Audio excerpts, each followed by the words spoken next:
Wear you are, which language you speak, ఏ భాష మీరు మాట్లాడతారు, మీరు ఏ కులస్తులో తెలియదు. కానీ హిందూ ధర్మాన్ని మటుకు దాడి జరుగుతున్నప్పుడల్లా ముక్త కంఠంతో ఏకాభిప్రాయంతో ఖండించకపోతే మటుకు ఇలాంటి పరంపర కొనసాగుతూనే ఉంటుందని తెలియజేసుకుంటూ సెలవు తీసుకుంటాం. చాలా పవన్ కళ్యాణ్ గారు చాలా అత్యద్భుతంగా ప్రజల్ని ఆలోచింపజేసే విధంగా చాలా అద్భుతంగా మాట్లాడారు. అప్పుడే అయిపోయిందా అని ఫీల్ అయ్యేలాగా చేశారు. ధన్యవాదాలు. ఇప్పుడు గౌరవ ముఖ్యమంత్రి వర్యులు నారా చంద్రబాబు నాయుడు గారు మాట్లాడారు.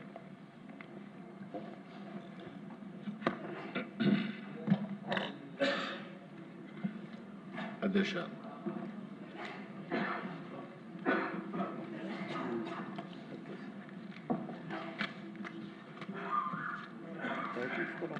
ఇప్పుడే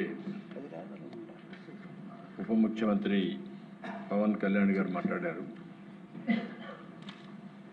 వారి మనోభావాల్ని,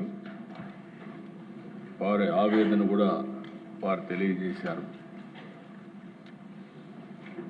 ఇక్కడ ఉండే వాళ్ళే కాకుండా ఈ రాష్ట్రంలో మనం అందరం కూడా రిపీటెడ్గా వెంకటేశ్వర స్వామి దగ్గరికి వెళ్ళి ఆయన మొక్కుకుని తద్వారా మనం ఏ బాధ ఉన్నా ఏ ఇబ్బంది ఉన్నా ఆయనకు అప్పచెప్పే పరిస్థితి.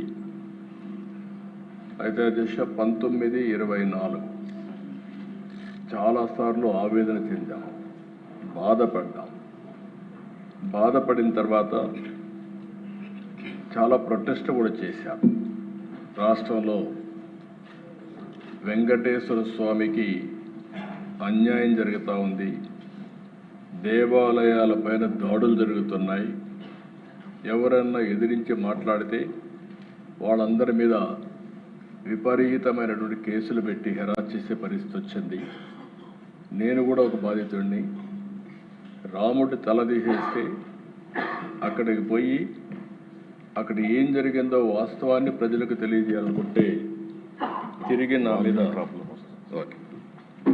తిరిగి నా మీదనే కేసులు పెట్టే పరిస్థితికి వచ్చారు. అలాంటి పరిస్థితులన్నీ చూసాం. అందుకే నేను ముఖ్యమంత్రి అయిన తర్వాత మొట్టమొదటి సంతకం ఒక ప్రిన్సిపల్ సెక్రటరీని వేసుకోవాలి. అప్పుడే బిజినెస్ అంతా వాళ్ళు చేస్తారు. అది వేసిన తర్వాత